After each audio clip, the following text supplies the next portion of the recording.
If you're going to trim your own horse's hooves, you need to have the right tools. In this video, I'm going to go over what tools you need, what brands I love, and what I use them for. Nippers are what you do your grunt work with. Depending on how long your horse's hooves are, they're not absolutely necessary, but they will make your job easier, faster, and save your rasp from getting dull so quickly. Most things you do with your nippers, you can do with your rasp. The nippers I like are the GE 14-inch. They are very high quality and last me over 2 years trimming professionally. If you were to get them just for your own personal horses, they would last a really long time, maybe even a lifetime if you took care of them properly. And by taking care of them properly, I mean not letting them get rusty and making sure to clean all the rocks out of your horse's hooves before you use them so they don't get nicks or get dulled too fast. The reason I like the GE 14-inch over the 12-inch, that means the handle length, is because those extra 2 inches really give you so much more leverage, especially in the summer when the hooves are really hard and really dry. It makes the world of difference. Now, one thing about the 14-inch over the 12-inch is that you have to be a little more careful when you're working, not to poke your horse in the belly, because some horses might startle easily. You don't want to risk getting kicked. I do use them to trim minis all the time, so it is totally possible. I use my nippers to take down hoof wall height, rough cut my Mustang roll, and in the summertime I use them to trim the bars and the frog.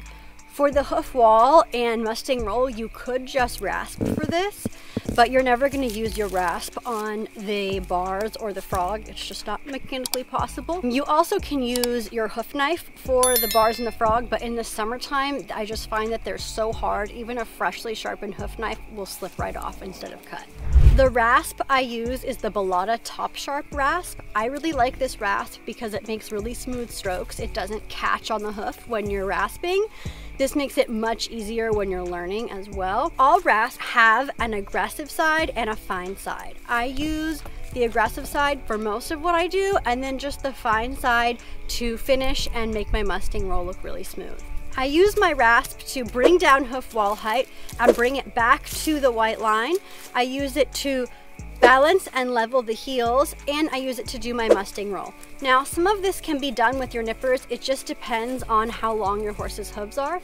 If there's not that much wall height, I usually skip the nippers and go straight to balancing the hooves. Just like with your nippers, you want to make sure the horse's hooves are clean and there's no rocks so that your rasp will stay sharp longer.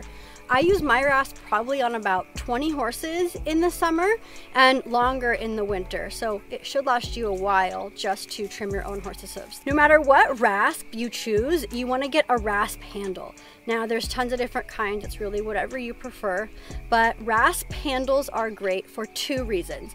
One, they protect the horse and yourself from this pokey end, and they make it easier to use.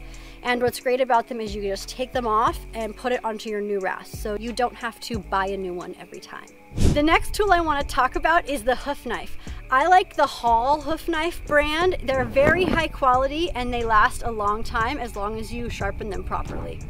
There are 3 kinds of hoof knife. There is a right or left-handed hoof knife, and there is a loop hoof knife, which you could use as a right or left-handed person. When I first started trimming, I used the loop hoof knife, and now I use the right-handed hoof knife because I'm right-handed, and the loop hoof knife.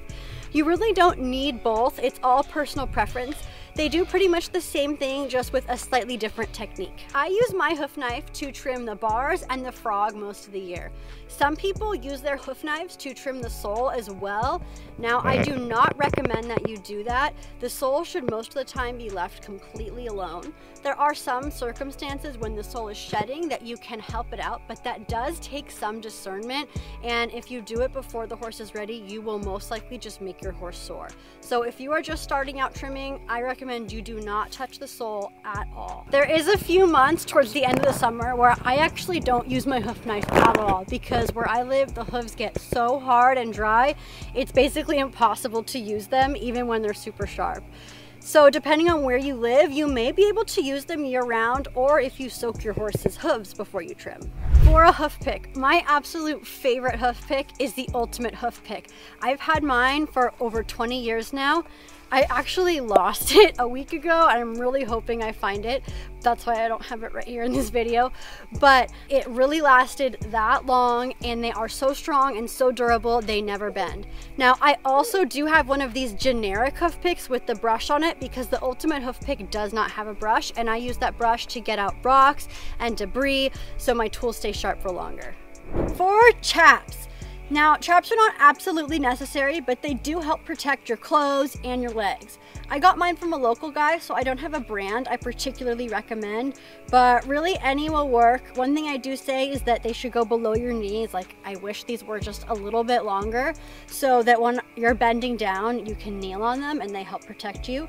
Chaps are also really useful if you don't have a hoof stand and you're holding the horse's leg on your leg. They make it much more comfortable. One thing chaps are also great for is you can keep your hoof knives and your hoof pick in them so that you have easy access to them. The next tool I want to talk about is a hoof stand. A hoof stand is not absolutely necessary, but it will make your life a lot easier.